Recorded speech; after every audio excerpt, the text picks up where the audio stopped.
The Atlanta Braves farm system is viewed as one of the worst in baseball, but that doesn't mean there aren't some diamond in the roughs down in the system. Today, Lindsay Crosby is going to join me, host of Locked On MLB Prospects, to talk about those breakout prospects for the Atlanta Braves coming up in the 2024 season. We'll discuss that all on today's episode of Locked On Braves, so let's get into it. You are Locked On Braves, your daily Atlanta Braves podcast. Part of the Locked On Podcast Network, your team every day.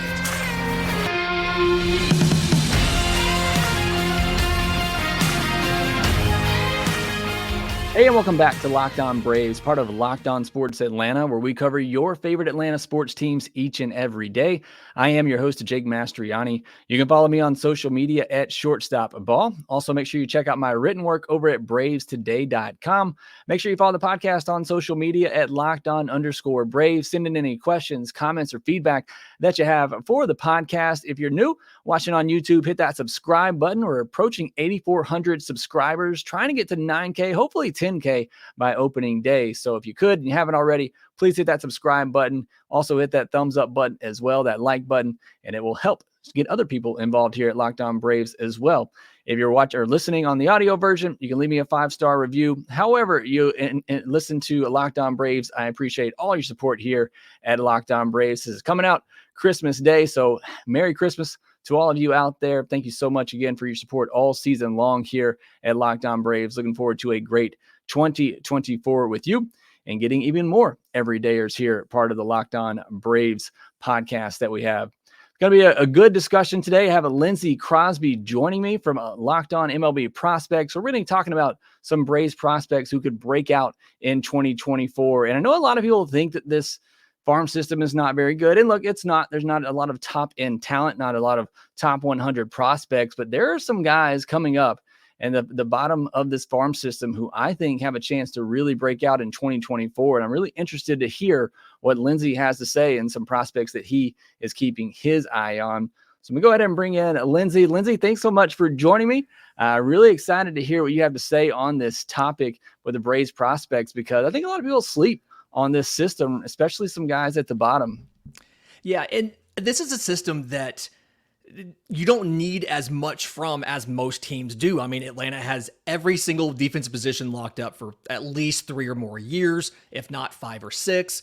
And you have a really good rotation for 2024. And obviously that's the big caveat, is what do you do after that? So excited to be here. This is the least prep I've ever had to do for a show, because I am a Braves fan too, and this is my system. So really excited to talk about it. Yeah, in case you don't know, Lindsay Crosby is also the host over at BravesToday.com, always putting out articles, just about 2 or 3, it seems like, every day. Plenty of content over there on BravesToday.com, so make sure you go check them out, not just for my work, but all the good stuff that Lindsay's doing over there as well. And as I mentioned, host of Locked On MLB Prospects, so nobody better to talk to about the Brave system than Lindsay. Let's jump right into the big question and the headline for this podcast.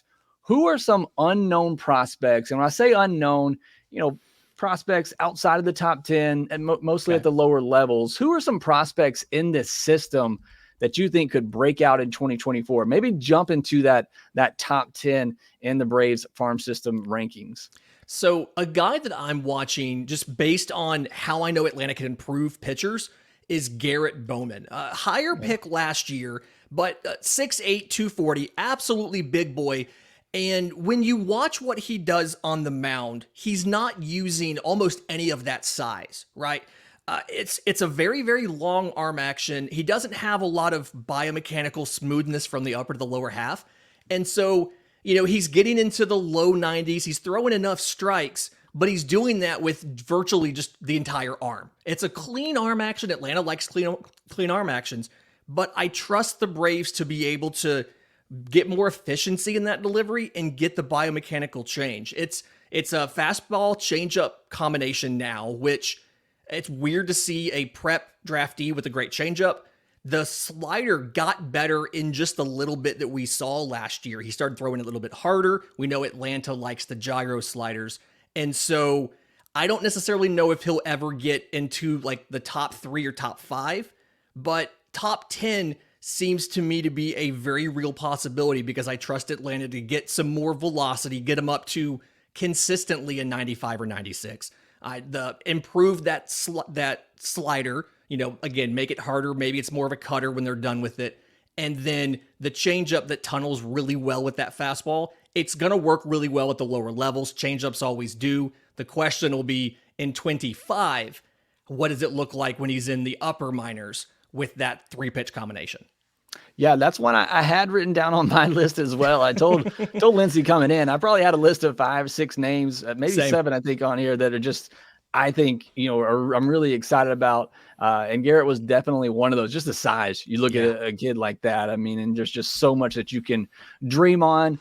So really excited about the potential for him. I'm going to mention another pitcher to you that I had on my list, and somebody that I think is already kind of creeping up radars a little bit, especially with how he finished 2023. But Giancarlo Lara is somebody that, like I said, the second half of 2023 really started to rack up the strikeouts. And I think he's somebody coming into this offseason, you're starting to see his stock rise a little bit for those, especially, you're in a deep dynasty league. I know I went and picked him up, but that's another arm as well that just seems to be coming up the Braves system and somebody that might surprise. Yeah, he's a guy, he reminds me of Orion Kerkering of the Phillies in the context of he has a sweeper as a slider that is a lot harder than a lot of them are. It's not a true sweeper, but it's mostly sweep, sits in the upper 80s. I've seen him run it up to 90, and a lot of those sweepers sit in the lower 80s. So the fastball's upper 90s, the changeup sits upper 80s. He's got a sweeper with more velocity on it. And as you watched him last year, the walk rate got better. His command, his control all improved. The question's going to be when he gets to Double-A Mississippi, what happens? They're not going to have that annoying tacky ball. So you're not going to have, it's going to be easy to evaluate these guys, but what does he do when he faces better hitters that don't necessarily swing at everything? And can he more consistently land that slider for a strike? That's going to be the big determinant as to how high he goes in the system. Yeah, and I think also whether or not he's a starter, or I think he has a very safe floor as a pretty high leverage reliever as well with the stuff that he has. But certainly if he can put it all together, maybe add another pitch in there, I think he's somebody that could be a mid, maybe even number 2 type of starter in the rotation. So excited about him. What about a bat? The Braves have a lot of pitching depth in their system. Everybody's wondering who's going to be that next bat. Ignasio Alvarez up there, David McCabe, Drake Baldwin is kind of that group. I think right now most would consider the 3 best bats. Anybody outside of that you think has a chance to jump up in 2024? So Luis Guanipa had a really interesting time in the DSL because his slugging wasn't great, right? I think he had a 384 slug in the DSL, but he has the raw power, he has the speed, and then it feels like this is, if he can make consistent contact and if he can work on the launch angle a little bit, it feels like he's someone who could absolutely explode. But the big guy to me, Sabin Ceballos, the draft pick out of Oregon. Atlanta's trying him at shortstop. He was a third baseman, won a Gold Glove in college, or the college version of a Gold Glove. But he showed decent power with metal. What does it translate to wood? It didn't do a great job in his post-draft time. He didn't hit for a ton of power, but it feels like the natural ability is there. My question is going to be, I guess, one, defensively, how does he handle? And the contact skills are there. The plate discipline's there. The frame is there. He's 6'3", 220. He didn't chase a lot in college. I want to say his chase rate was around 16%, and his in-zone contact was over 90%. So all the skills are there. It's just how well does it translate to wood? That's a big one for me. And the sooner he gets into high A and he's not in Rome's ballpark, I think the better you'll see him perform statistically. Yeah, Ceballos, another one I had on my list as well. I did a deep dive on him already this offseason. He's somebody I'm really excited about. Really confident hitter in the box, too. Has a little bit of swag to him as well. So really excited to see how he develops. I'm going to give you one more here. Okay. Another guy that I picked up in a deep fantasy league, and that's Mario Bayz. Really, big numbers early on. Obviously, in the DSL, you take those with a grain of salt. But somebody who, again, we're looking for any type of bat in this organization to come up, just 17 years old. Is this somebody that maybe could impress and shoot up some rankings? When you watch, he walked almost as much as he struck out, which is really rare for guys of that age, albeit the DSL's never known for great pitching quality. I think the big thing to me is he optimizes the contact that he does make. He's not a big guy. He's like 5'9", 175. And if there's not a growth spurt in there, it's something where the contact ability is good enough. The quality of the contact is good enough. I think that how he does when he gets into complex level, how that transition goes is going to tell you a lot. But it feels like he's a, 15 home run, 25 stolen base kind of potential. It's just what does it translate when he gets stateside? Always a question, but if there's a growth spurt in there, you might have a guy. Yeah, and I think he played all of last year at 16, so I think he just turned 17, so still really young. So there are some interesting names there for sure, especially at the lower levels to keep an eye on. Again, I had Guanipa down, Lara, Ceballos, Adam Mayer's guy. If we get to see him pitch, just really interested to see what he can do. Mario Bayz, Isaiah Drake, who they just drafted, didn't have the best pro debut, but certainly somebody with a lot of skills. Garrett Bowman, as he mentioned, and Blake Burkhalter, War Eagle. Again, him getting back maybe the second half of this year, but somebody, they do put him in the bullpen. They're initially going to start him out as a starter or try him as a starter, but he's somebody I think if they worked him into the bullpen could move pretty quickly. So those are some names that I'm keeping an eye on in 2024 as well that I think could break through for the Braves. All right, next we'll go to the top of the system. I want to get Lindsay's thoughts on AJ Smith-Shawver and Hurston Waldrep. What's the future with them? Is there a future with the Braves? What kind of impact do they have in 2024? We'll discuss all that next. Get in on all the action this season with FanDuel, America's #1 sportsbook. Right now, new customers get $150 in bonus bets with any winning $5 money line bet. That's $150 if your team wins. You've been thinking about joining FanDuel. There's no better time than now to get in on the action. You got NFL season, NBA, NHL, college football, playoffs and bowl games coming up as well. There's so many sports actions going on except for baseball, I know, but there are other sports out there that happen this time of year, and you can definitely get in on that over at FanDuel.com/lockedon. Their app is so easy to use, and they have so many betting options from spreads, player props, over unders, and more. And right now, Lindsay, the Ohtani news, the Glass Now news, the Dodgers are now the favorite in the World Series at plus 460 over the Braves at plus 650. But Spencer Strider, get this, Lindsay, he is the favorite right now to lead the league in strikeouts next year at plus 180. The next closest is old Brave Kevin Gausman at plus 1,000. So FanDuel's very high on Spencer Strider, racking up the strikeouts in 2024. Again, you can go look over at the MLB future bets over at FanDuel.com/lockedon. Also visit FanDuel.com/playsafe for tools and resources to help you stay in control of the way you play. FanDuel, official partner of the NFL. I want to also remind you that Locked On has launched the first ever national sports 24/7 streaming channel on YouTube. Locked On Sports Today is here for you 24/7, covering the top sports stories of the day with the local experts of Locked On, plus our national shows covering every league. Go to Locked On Sports Today on YouTube and subscribe to the first ever national sports 24/7 streaming channel.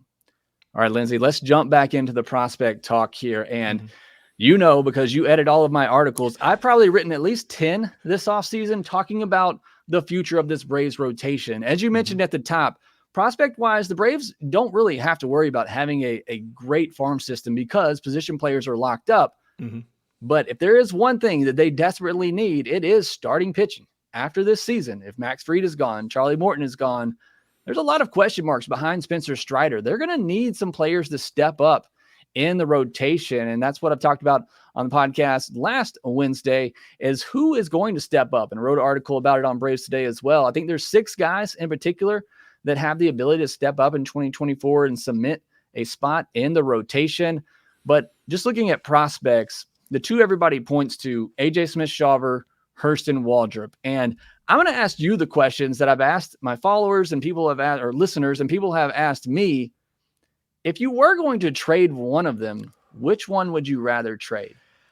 That's tough. And I don't want them to get mad. I know they watch your show. They sometimes watch my show. To me, it feels like AJ Smith-Shawver is better able to help you now. It feels like Hurston Waldrep could potentially have the higher ceiling. And so I don't really want to trade either one of them because you're in the situation. And that's a question too. Yeah. That's a question too. And that's kind of another article I've written over on BravesToday.com is how do you justify trading for now and giving up the future, because you trade for Dylan Cease and you can't extend him and you have to give up one of these two guys in this deal, then you're in the same spot. So there's definitely a third option there. You don't have to trade one of these guys, but I'm kind of leaning towards just develop these two. I mean, you haven't had two really good pitching prospects like this, I think, in quite some time since the Soroka, Ian Andersons of the world came up. I think, I lean towards holding on to these two. Yeah, that's where I am right now. And that's what it feels like Atlanta's kind of prepared to do. You have a 1-4 already set at the major league level in 2024. And so we know, I asked point blank at the winter meetings, what are the expectations for AJ Smith-Shawver and Hurston Waldrep? And I think Alex Anthopoulos had a really good answer. He said, if you think about it, AJ Smith-Shawver is the same age. He would be going into his draft eligible year in college. And so he obviously didn't put expectations like numbers on it, but Hurston Waldrep, AJ Smith-Shawver, they're both going to be in spring training. They're going to have a chance to make the rotation. And to me, you have 2024 as almost a test run for these two guys. What level are they going to be able to compete at in Major League Baseball? Can they start all year? Are they starting part of the year because of workload? Are they back into the rotation? Are they middle of the rotation? I don't expect anybody in their rookie year to be a front of the rotation guy. That's not reasonable. Max Fried wasn't that. But I think at the end of 2024, even by the trade deadline, Atlanta's going to have a much better idea of, in 2025, if Max Fried does not come back, when the postseason comes around, how much trouble are we in if this is our number 2 and our number 3? And ultimately, I think that together, you can probably get one full season out of them. I just don't know how reliable it is, especially for AJ Smith-Shawver and the less innings he's pitched in his career, how reliable it is to count on them to give you full seasons in 2024. But I think both of them have the ability to show they are postseason starters with enough seasoning in Major League Baseball. Yeah, no, I would agree with that. I think the answer I had on my podcast last Wednesday is similar to what you said, in that I think AJ Smith-Shawver, I think he's going to give you some innings this year at the big league level. I think he's going to give you some spot starts. But Hurston Waldrep is the guy that I think, gives you the best chance, or has the best chance this year to say, okay, he is in the rotation going forward. Yeah. Maybe it's because I'm a college guy. I know you are as well. I cover the SEC. You cover Auburn as well. And I just watch Hurston Waldrep pitch too much, and his stuff is too nasty, and that splitter is just too devastating. I feel like he's going to be able to come up and get big league hitters out right away, as AJ Smith-Shawver was as well. Not taking anything away from him, but I guess I've just seen it more from Waldrep, and I think he's maybe a little bit more mature. He's a year older, even though he was just drafted this past year. So I feel like Waldrep is the guy that, of the two, if I would say one of them is going to prove this year that they have earned a rotation spot going forward, I think it is Waldrep. And I think we get to see that this year. I think at some point, maybe not to start the year, but I think we do see Waldrep come up. And when he does, it's all about command for both of these guys. But again, I think he just has a better chance of taking hold of a spot and really just running with it. And that's what the Braves need, Lindsay. They need some guys to step up in this rotation. So outside of those two, which, I think those are probably the two top 100 prospects the Braves have. I don't know, every ranking might not have both of those guys in there, but I think they're both top 100 prospects in my mind. Outside of those two, who in this Braves system could you see, rising into the top 100? I know we talked about breakouts, but I don't think any of those are going to be top 100 prospects by the end of the year. But, a Schwellenbach, who was, an all-star last year. So Cade Keeler, Owen Murphy, any of these guys have a chance to really jump up in the top 100, some guys at the higher levels? So one, Schwellenbach was one of my answers there. And I think a big reason for that is if you look at what he was able to do last year, coming back from Tommy John, the thing that he surprisingly did well was having the control. That's usually the last thing to come back with a guy coming back from Tommy John. 2.49 ERA in, 16 starts, mostly in Augusta, some in Rome. And I know that those ballparks kind of suppress home runs. The entire Braves minor league system suppresses home runs for hitters, especially Mississippi. It's not great. But he still gave up 3 home runs in 65 innings.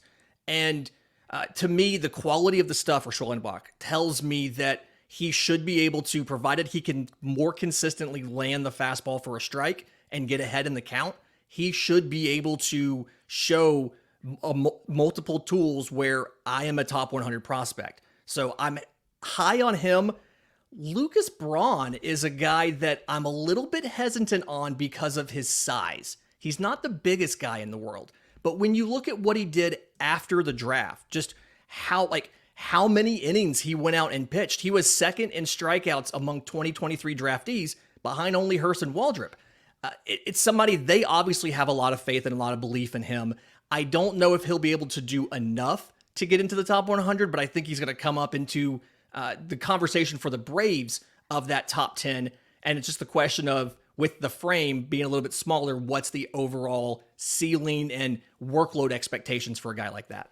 Yeah, Lucas Braun's a guy I talked about, I think, this past Minors Monday. It's somebody, really good control, not a high velo guy, but certainly has some good stuff and good command of it that I think has a pretty safe floor. Like you said, it's how high can that ceiling get for him? Can he become a mid-rotation type of guy? Certainly an interesting one there. I haven't put my rankings together yet, but I'll just go ahead and tell you, if not for the injury to J.R. Ritchie, he would have been ranked third on my list, and I may still put him third. He was one of the guys when I went watching back to film this year that I was just blown away by and how good the stuff was. It was even better than I thought. And I would have had Schwellenbach right behind him. To me, it's AJ Smith-Shawver and Waldrep as a tier. And then I got, in the tier behind that, Schwellenbach and J.R. Ritchie. So I'm really high on both of those guys. Hopefully Ritchie gets back healthy soon. Don't know if we'll probably won't see him much at all in 2024, but hopefully he has a good recovery. Got a couple more questions I want to ask Lindsay here, including Ignasio Alvarez. Can he stay at shortstop? Could he be the shortstop of the future for the Braves? I'll ask him that and more here next.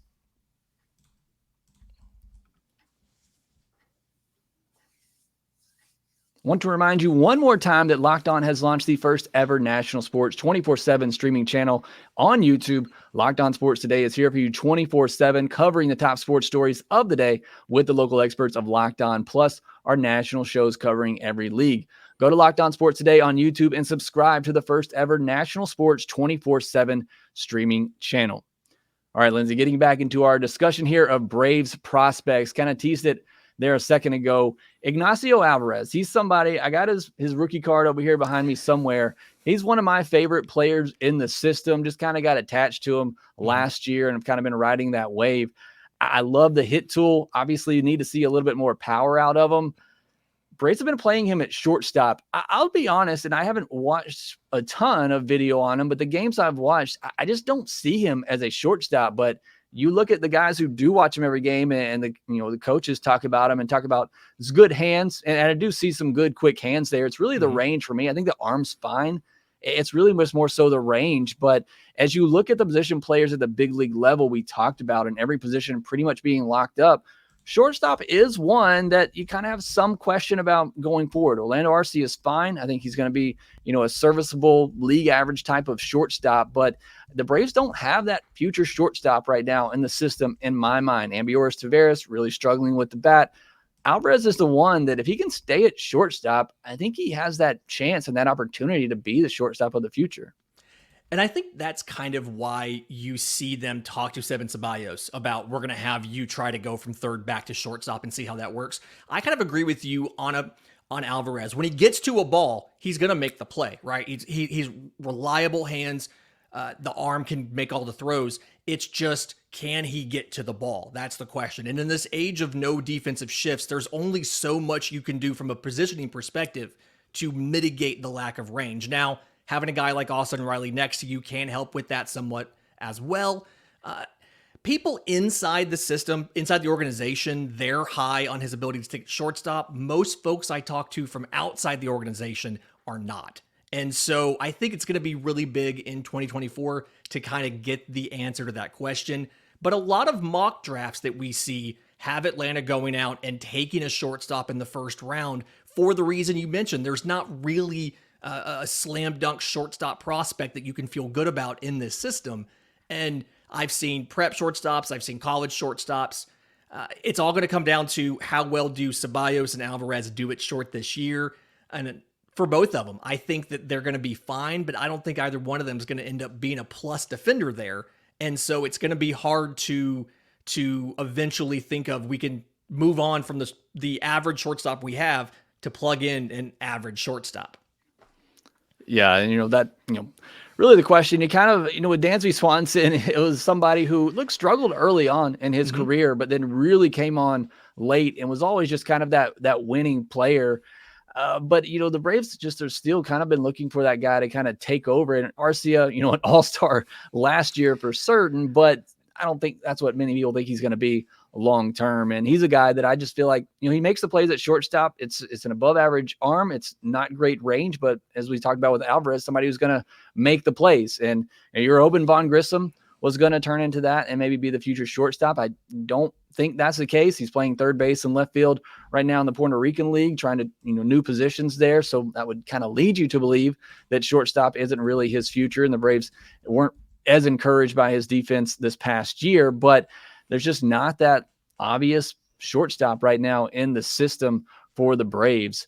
Now, I want to ask you one more question here as we get ready to wrap things up. Is there anybody we haven't talked about? Because I feel like we have talked about just about everybody, but is there anybody else in this system, that we haven't discussed yet that you're just really excited to see in 2024? So kind of quiet, doesn't get a lot of attention. Cedric the Grand Prix is a guy to me, fits a lot of the buckets that Atlanta likes to go into. They like athletic guys. He's somebody like AJ Smith-Shawver, doesn't have a ton of experience. And so I'm curious to see what he can be with another full year in the system, a chance to start every fifth day versus, starting once a week or whatever it might be. I'm curious about him. And then I do want to give a word of caution for everybody about David McCabe. I like David McCabe. I think he's going to be a candidate to potentially be a DH in a couple of years. I wrote that at Braves Today just a couple of days ago. But he's getting ready to move from Augusta to Mississippi. And as a power hitter, Mississippi is probably the worst ballpark you could go in for home runs. From a park factor perspective, it is, if 100 is neutral, it comes at about 42. It suppresses power production significantly. Now the Braves will be able to properly evaluate him. They were confident calling up Michael Harris straight from AA because they had the metrics, but we're not going to see the power production that we were expecting, I think, from David McCabe this year when he gets there. And I want folks to not panic. Some of that's going to be the ballpark he's in versus issues that he may personally have. Yeah, AA South, I think is what they're now calling it again, is a league where it is not great for judging power. There are some tough ballparks to hit in that league. Birmingham, I know, is typically one of those as well. So, Yeah, you got to be cautious with that. Another thing, again, we talked about college baseball earlier. Another thing I kind of remind our listeners of as well is to take college numbers, especially offensive numbers, with a grain of salt. Offense, in my mind, at the college level seems to just be completely out of whack at the moment. Offensive numbers, home run numbers in general, were just super high this past year. Do you feel the same way when kind of evaluating college players? You see good pitchers. I mean, Hurston Waldrep, his ERA was elevated this past year. You see good pitchers with good stuff this past season with high ERA numbers. Do you kind of feel the same way that offense at the college level is kind of, overblown right now? Offense has gotten so good in college. And to me, from talking to folks at different schools, it's the game planning. For Hurston Waldrep, they had a very definitive plan of he can't reliably land the splitter in the zone for a strike. And so you can, in essence, if he doesn't have it, and you'll know in the first inning, you can disregard it. You can sit fastball. He's going to either walk a bunch of guys or you're going to crush him. Game 2 of the College World Series. Exactly. The data's gotten so good. The game planning's gotten so good. And then obviously the advantage you have using composite bats, using spin ball machines to get used to facing a particularly tough pitcher. The offense has been so good in college baseball that it skews things a little bit. I think looking at what Hurston Waldrep did when he got into the minor league system, like, it shows that it's almost easier sometimes to play in high A or even maybe double A than it is to play in the SEC in the College World Series. Yeah, no, I'd agree with that. The SEC, see Wyatt Langford, you see Dylan Cruz, Paul Skeens, some of the top draft picks from this past year going off the board very high. So it's definitely, like I said, I cover the SEC in college baseball. It's definitely the best conference in all of baseball. I'm glad we get to watch that. But again, you gotta, you take a little grain of salt. You look at some of these college numbers in my mind, just because I think they are a little bit overpowered at the moment. And like you said, they're all watching video now. It is much more deeper, especially in the SEC, where Lindsay, it means more. It does mean more. It's exactly what you see. Lindsay, thanks so much for joining. Go ahead and tell everybody where they can find all your work, because you are all over the place. Thank you. I'm on Twitter at Crosby Baseball. It's the hub for everything. If you're looking for college baseball, most of my stuff is talking about Auburn University, but that's auburndaily.com. Obviously, my show, Locked On MLB Prospects, wherever you get your podcasting on YouTube. And if you're looking for my Major League Baseball writing, bravestoday.com, where, again, I edit just about every single piece that Jake writes. Yeah, absolutely. So a lot of places you can see Lindsay's doing a lot of great work out there. Make sure you follow him. Go listen to Locked On MLB Prospects as well. You want to get to know prospects better, get to know everything about the upcoming prospects. Make sure that you are subscribed there on YouTube or wherever you get your podcasts. That will do it for this episode of Locked On Braves. Again, Merry Christmas to all of you listening, whether you're listening on Christmas Day, hopefully not. Hopefully you're spending time with loved ones. But whenever you do, give us a listen or a watch. I do appreciate it. And thanks for all the support you give me here at Locked On Braves. Follow us on social media at ShortstopBall and at LockedOn_Braves. And one more time, make sure you subscribe on YouTube and make sure that you subscribe wherever you get your podcasts. And until then, we will talk to you next time.